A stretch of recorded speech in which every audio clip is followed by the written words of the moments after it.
All right. So I am very excited to talk to you guys tonight about getting more comfortable, kind of finding your story and being able to talk more about coaching, both on your page and conversations and things like that. Because this is something that coming back from LA over the weekend just really is something I feel passionate about because every time I heard a different coach share their story or someone share about their journey or them talk about the people they helped, it just reaffirms to me that what we have is such a special gift. And who are we to keep anyone else from being able to experience what we are experiencing by not openly sharing that with them? So I'm going to screen share here and then I'll get into my presentation.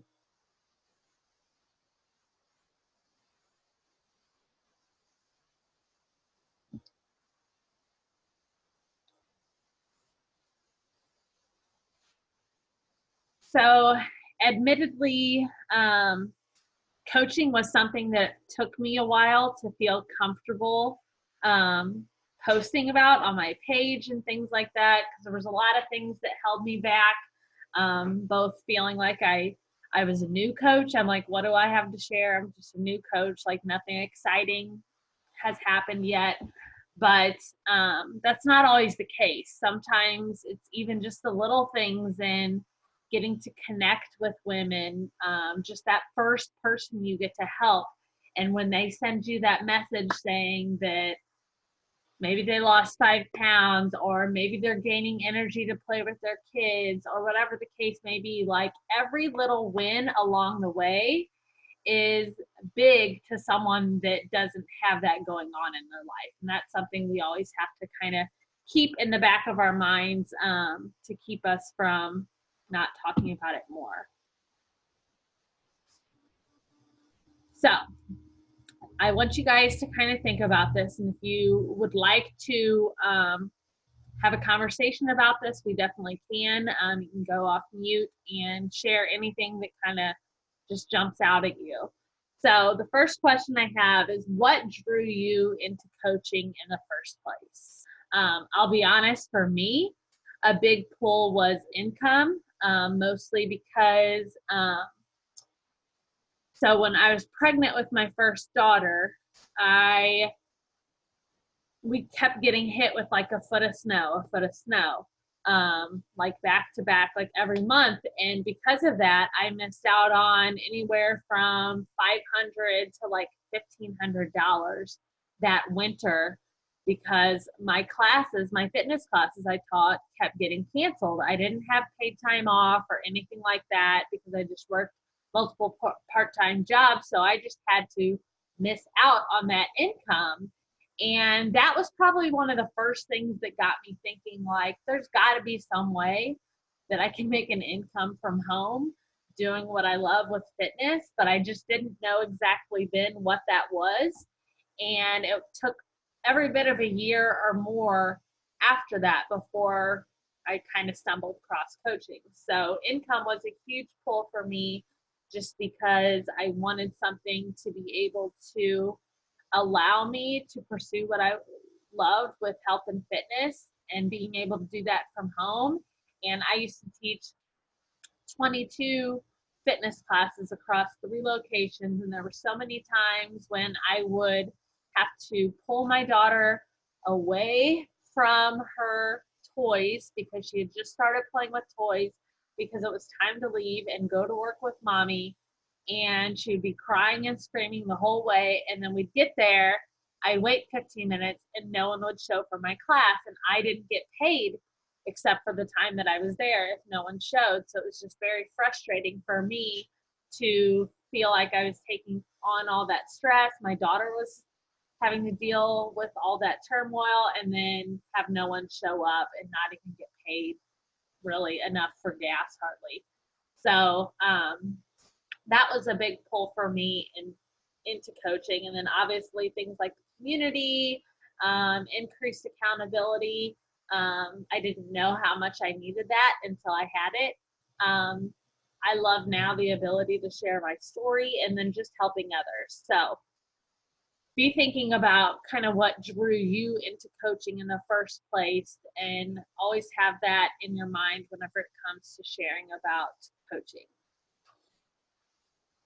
And if at any point there's anything you want to chat about in this, just take yourself off mute and we can discuss these too. So with that being said, after you started thinking about kind of what drew you into coaching in the first place, now I want you to think about what scares you the most about posting or inviting others to coaching. Because I know for me, probably the biggest thing that scared me initially about posting about coaching or anything like that was just rejection. I knew how much coaching meant to me. And still to this day, it's like, oh, like when someone doesn't feel the same way I do, it kind of is like a blow to my ego a little bit. I'm starting to slowly overcome that, but that's still one of the things that kind of holds me back sometimes, is just that fear of rejection. Even though I know it took me a long time to come around to coaching, because it was something I'd actually looked into like 5 years before I even started, when I first did the Insanity workouts, and there was like some little infomercial about being a Beachbody coach. But yeah, that's probably a big one. And that's why coaching's harder for me to invite to than just inviting to like challenge groups and things like that, just because of that fear of rejection. Like I know how special this is, and for someone to not see that and not feel that the same way as me, I'm like, oh.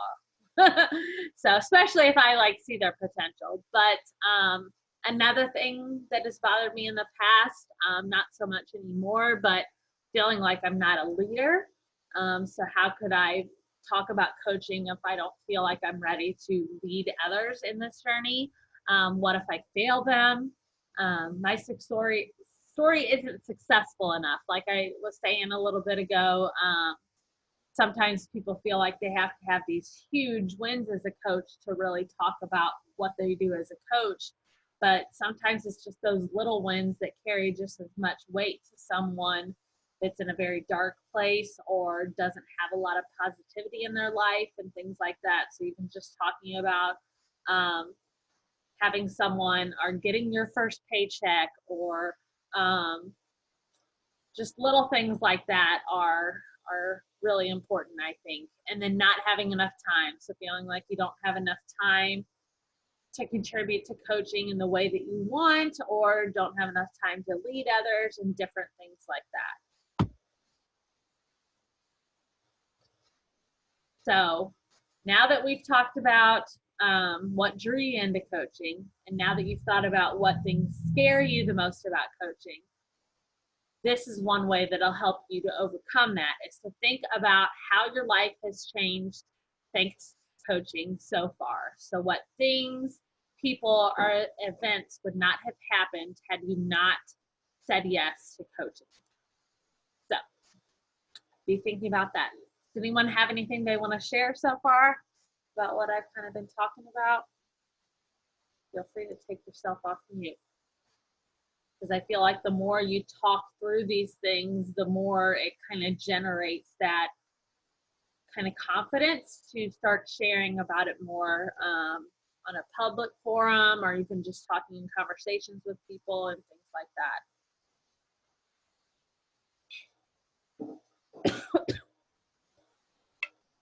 Oh, wait a second.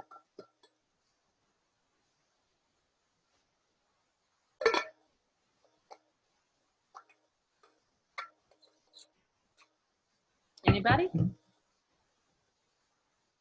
There's Sandra. Hey. I'm here.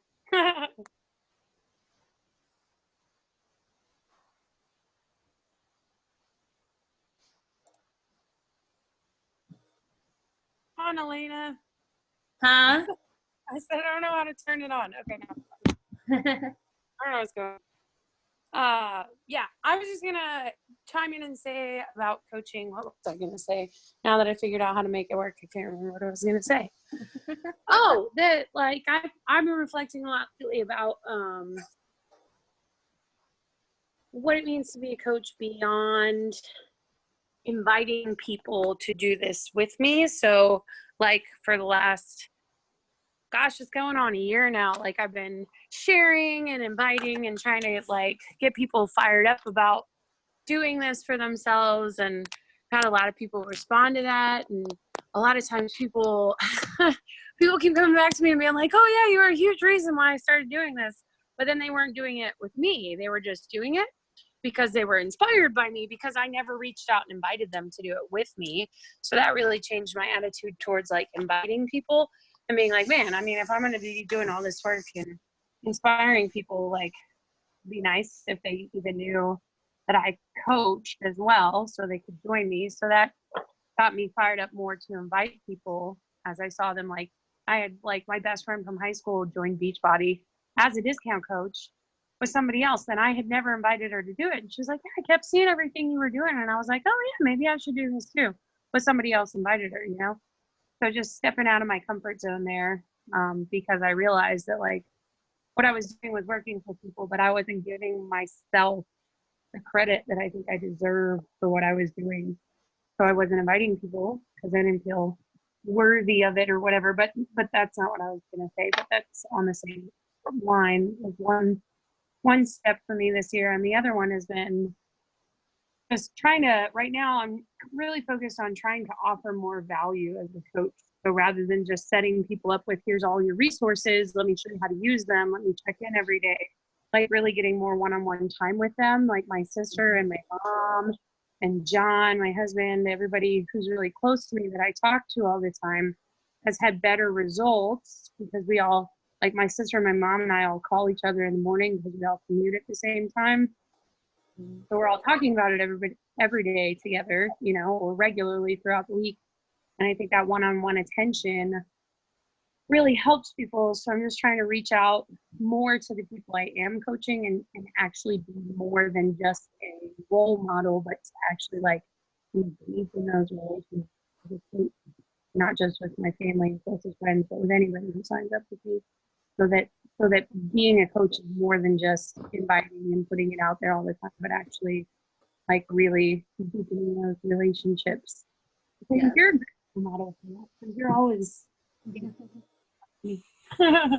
Oh yeah, I love having those one-on-one conversations. I just always hope people, when I reach out to them, they respond. But normally in like the first like anywhere from 1 to 3 months, depending on how consistent someone's been, I try to make notes to like check in with my newer people like once a week, or just if I feel like they're going more quiet, I always check in on them and stuff like that. So yeah, I think that is important, because like you said, like some people are too afraid to reach out to us because they feel like, kind of like you said, like, oh, you know, she doesn't have time for me or this and that.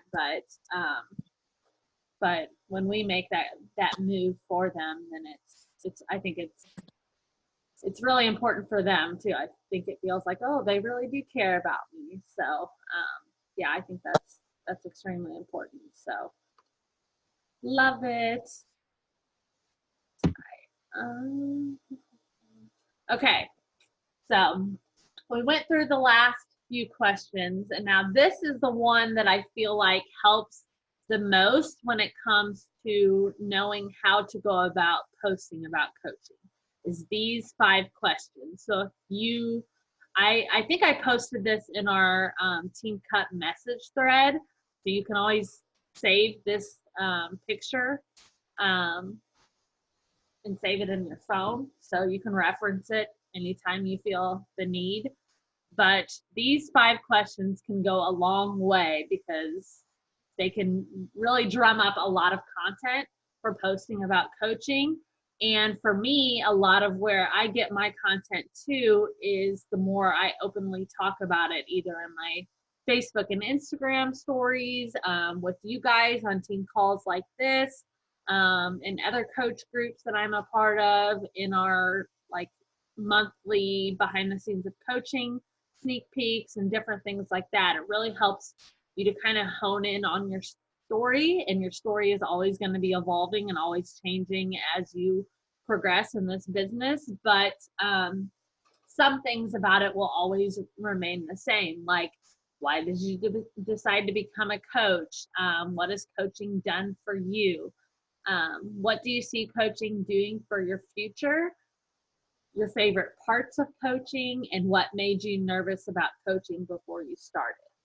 So I'd like to kind of open the floor and give you guys a chance to talk about some of these, because I think they're really important. And like I said, the more you kind of talk outwardly about them, the easier it is to kind of figure out how you would want to deliver that message and things like that. I'll give a story of one of the coaches that shared with us in LA, Kelsey Hill. She is from Illinois. She in Emporia, Illinois, I believe. She last year was at the NLC, which you have to be a 1-star diamond to qualify and go to that. And she was sitting there last year, and then by the end of the year, she ended number 10 in the company, which is pretty incredible. But she was just sharing a little bit of her backstory about how before she started coaching, she was living in her mom's basement, going to college. She was cycling between diet pills and binge drinking because she was just so unhappy in her life, and just felt so like overwhelmed and stressed about things with school and all of that. And when she started as a coach, she literally like went all in with it, because she was like, I can't keep living like this. Like, I need something that's going to give me a positive outlet and to be able to help others as I'm helping myself get out of this place that I'm in. And it's just hearing stories like that. And that's why I love listening to our national wake up calls and things like that, because sometimes I think when we see a successful coach, we fail to realize that that is not where they started. They started somewhere probably completely different from where they are today. Like Lindsay Matway, who's like the most successful coach in all of Beachbody, started by literally hiding her car blocks down the road from her house because the bank was about to repossess everything she owned because they had gone bankrupt. She was working as a bartender, barely making ends meet with a daughter who had health issues and things like that. And now she's like a multi-million-dollar coach. And I think she said at one point she would have had to work over 100 years as a bartender to make what she had made in, I think, like 6 or 7 years as a coach, which is pretty unreal. And not necessarily that you need to do it for the money and things like that, but just seeing how much her life has changed just from making that one decision. And I don't know, I just think it's cool. Like, you never know who the next person could be that's out there that's watching you and could turn around and have that kind of complete transformation with their life. So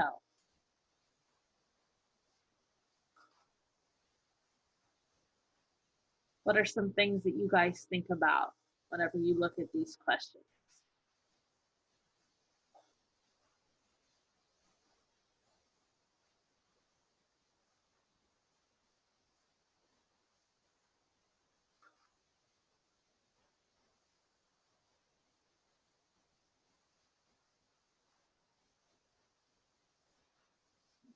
So I'll just hop on here and say, this is Tanya, by the way, you can't see.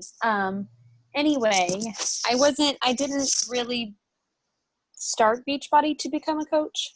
I only joined as a coach for the discounts.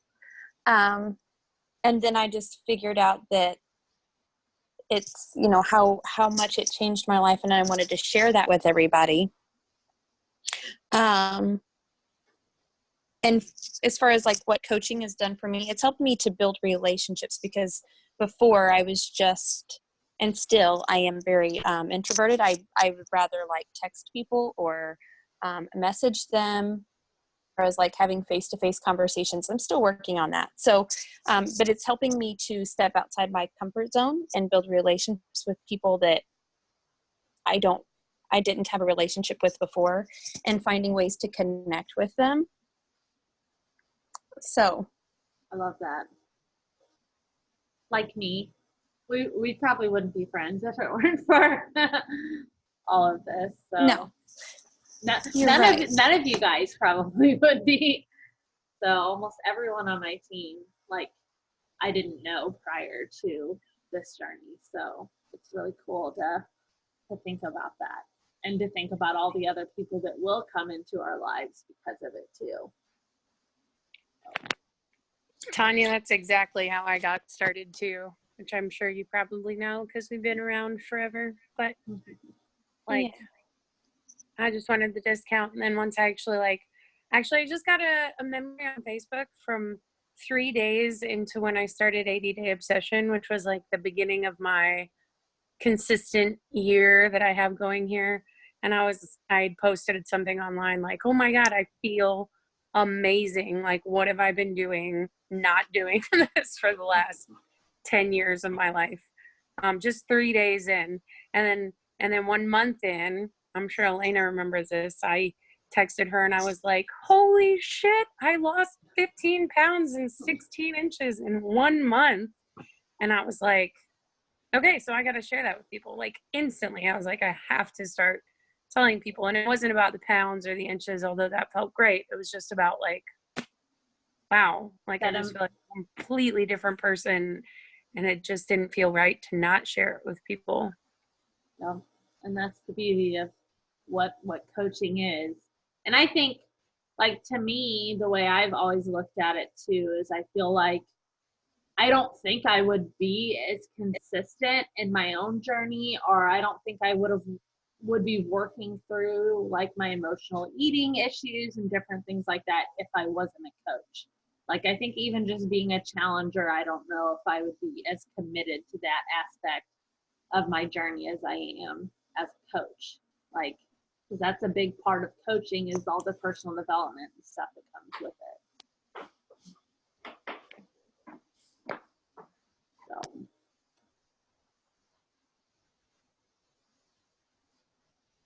So, And thinking about the things that made me nervous about like stepping outside that comfort zone and like actually becoming that coach or using that title, I think that I share a lot of the same things as you, Elena. Like, people are going to reject me, or what are they going, like, they're going to look at me and go, oh my God, here she is again. Like, what's going on with this girl? And just having that fear of people looking at me funny, or, you know, that type of thing. So yeah. And now, like, I got my sister talked to me on the phone the other day and was talking about how much joy you bring into her life every morning when she watches your stories with all your little TikTok videos. So, and I told her, I said, yeah, you know what? Like, a month ago, she didn't even want to post her stories in her Facebook page, like her personal one. But I was like, just try it. Just start kind of easing into it. And now, like, I look forward to watching them every day, because I'm like, what's she gonna do this time? So, and that's such a cool thing. Like, those little ways that we connect with people are so important, and we wouldn't have that if it weren't for this platform. Like, I don't know, I just think that's really cool. I agree. One of my biggest fears right now is all the just straight haterade that people have for marketing companies. And a lot of them are like moms who are like sick to death of hearing from women who are like, hey, do this with me, because it just looks like a scam, because there's just so much of that going around. And I'm like, constantly afraid of alienating people because of that, and that like if I don't use the right words or develop the right relationship or ask them the right way or at the right time, that they're going to think it's that rather than how I really feel about it. And I realized like this week when I posted something about, it was a post I shared where I talked about you, Elena, and how you like reached out to me in that really dark time in my life, and what a big important change that was for me, and how blessed I was by that. And I realized like the more that I share those things and the more people that see them, hopefully that'll be in the back of their mind when or if I ever do invite them, and they'll remember that and be like, yeah, she's inviting me because this changed her life, and not because, she's trying to build some dynasty with some MLM company or whatever. You know what I mean? Yeah. And I think like Being authentic. That to me is like, because I don't have to, like, I know you were talking earlier in our little conversation about like the long game, and I don't necessarily, I'm to a point in my business now where I don't have to do that because this has been my long game. I've showed up every day for 4.5 years. So people know, I'm like, by now, if you don't know somewhat of what I'm about, like, they wouldn't be liking my stuff and watching my stories and things like that if they didn't somehow know. But I think people, if you just continue to lead with your heart and with your passion, people already know that about you, that this is something that has done a lot in your life and you're passionate about that. So why wouldn't you want to share that? And I think that's what stands out so much about what we do as coaches, because we're sharing our story. And I think the more we share our story, the more people see that. Whereas, I mean, it sounds bad, but a lot of other MLMs like are sharing other people's stories or other people's transformations. And a lot of it they're just talking about products. They're not actually relating it to real life experience. And so I think that is something that we can take in our hands and we can be like, okay, how can I do this differently? How can I be authentic? How can I put my spin on this? And I think the longer you're at this and the more you, with that consistency building up, like that level of trust will already be there. Like, you know what I'm saying? Like, I think it's just going to happen, and it's a really cool thing when you get to that point in your business where you don't have to worry about that anymore, because you're like, I know that I'm already showing up and sharing my real life story. And so like you don't have to worry about people feeling like, oh, you're just another thing, because you know that what you're doing is different. So like today I messaged this girl that we play disc golf with. Her name's Amanda. And because she's been posting a lot about like her vision board for this year and her goals, and a lot of it is disc golf related. She's just this girl that just like latched onto disc golf the way we have onto this fitness thing. She's like, wow, this is something where I can just constantly be focused on growth. And last year we were playing a tournament together where we got interviewed by like a journalist who came to talk to me because it was here locally and she was here from out of town. And the guy sent the girl over to talk to me and asked me about, like, I can't remember why women play disc golf or something. And I was like, but same reasons everybody should, because it's like awesome. I don't know. Like, why does it matter that we're women? And then she chimes in, she's like, well, disc golf is like the reason that I love myself, because I didn't before I started this. And I was like, well, you should obviously talk to her because she's got better answers than me. But so then I've been watching like her stories and stuff. And so I sent her a message today, and I was just like, because I started post something about her vision board and about, you know, being focused on your goals and the small steps you take to get there. And I'm like, man, this girl would make an amazing coach. Yeah. But I didn't say a damn thing about what I'm doing. I was just like, hey, you know what? Well, I did eventually. But I was like, what you're doing is really amazing, and it really speaks to me, and it's kind of like on the same brainwave as what I've been kind of working towards in my life. And I just wanted to say, way to go, kick some butt, you know, whatever. And then she was like, oh yeah, thanks. I've been, watching your stuff too. And it's really great. And it's really impressive or whatever. And so, and I just kind of mentioned, like, I try to, like, this is where I'm like working on my long game. So I mentioned to her, cause she's not like really into fitness at this point in time, but she's doing some small things to like improve her physical game, I guess. Mhm. And she's kind of shared about that. And I just said, yeah, thanks for noticing that, because she was saying how strong I looked doing something or other. I was like, but right now I'm really focused more on like flexibility and control, doing all these like Pilates style programs, because I feel like it'll benefit me more in the long run, like on the disc golf course, because you don't have to be really strong to be good at disc golf, but you have to be able to like consistently repeat your movements. Yeah. So I was like connecting what I was doing to what she was doing, but then I just like left that be, and I just let it sit there, and I didn't say anything else about it.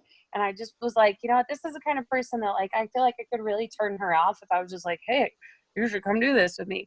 But like just planting those seeds slowly over time and making those connections where you have common ground with people, I think is my bread and butter personally. Yeah, I've been doing a lot of, like, when I see women posting things about their fitness journey and things like that, and they're not anyone I've really connected with before, I just send them a message and just be like, I love seeing all your like fitness check-ins. Keep it up. I know you're out there inspiring other women. I just kind of leave it at that. So little things like that are great ways to kind of start building those connections with women too. And then just see where that comes. Because sometimes just from that reach out, sometimes they'll come and start watching what we're doing a little bit more. So, and then naturally, like if they're there for a while, you can start getting more into that conversation. So I love that. I'm curious. I was sitting there thinking this week, not today, when I was at ballet, I don't know, when I was at ballet with my girls, which I haven't done a lot of up until now because I was always teaching. So there's one of the things coaching has done for me. Not really, but I think it's not replaced my income from teaching yet. And I might still have to go back to teaching in the fall at night.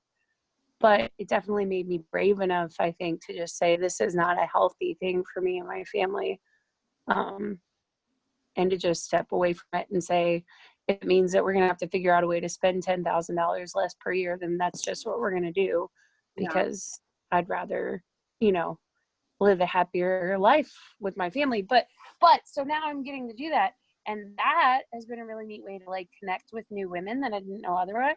Oh yeah. Because there's moms all sitting around for 2 hours. But I suck at that. I know, I'm not good at it either. I am not good at talking to other moms, and they all seem like they're all best friends, and I'm like sitting over in the corner like grading papers or like just kind of, I don't know.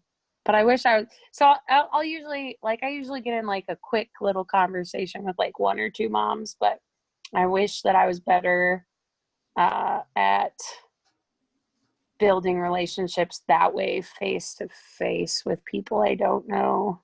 Yeah. I'm terrible. Well, maybe it'll naturally come more easily the more you are able to take them as the school year continues. So yeah, I hope so. Yeah, that's awesome.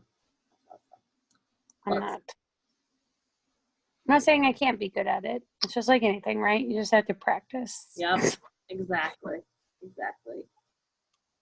Well, it says we have about 3-ish minutes before it's going to kick us off, because I still am on the free version of Zoom, so we only have 40-minute time limit. So if anyone has anything else they want to share, or anything they want to, any questions they might have, feel free to ask those quickly before we get booted.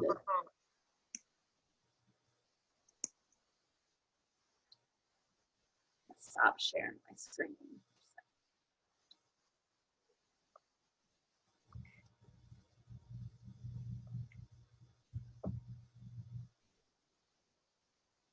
Anybody?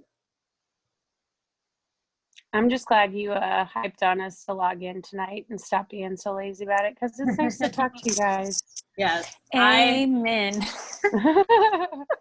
I love team calls. Like they're some of my favorite nights just because it's nice to get that face-to-face time with people. Plus getting to do it at home in my comfy clothes. Yeah. I gotta go work out now because I was so sure we're gonna have a snow day today that I set my alarm back like 45 minutes. Oh, And then man. none of the snow stuck to the road. And I was like, not with it all day because I was so out of my routine Oh, and yeah. annoyed. I forgot it was even supposed to do anything until I got up.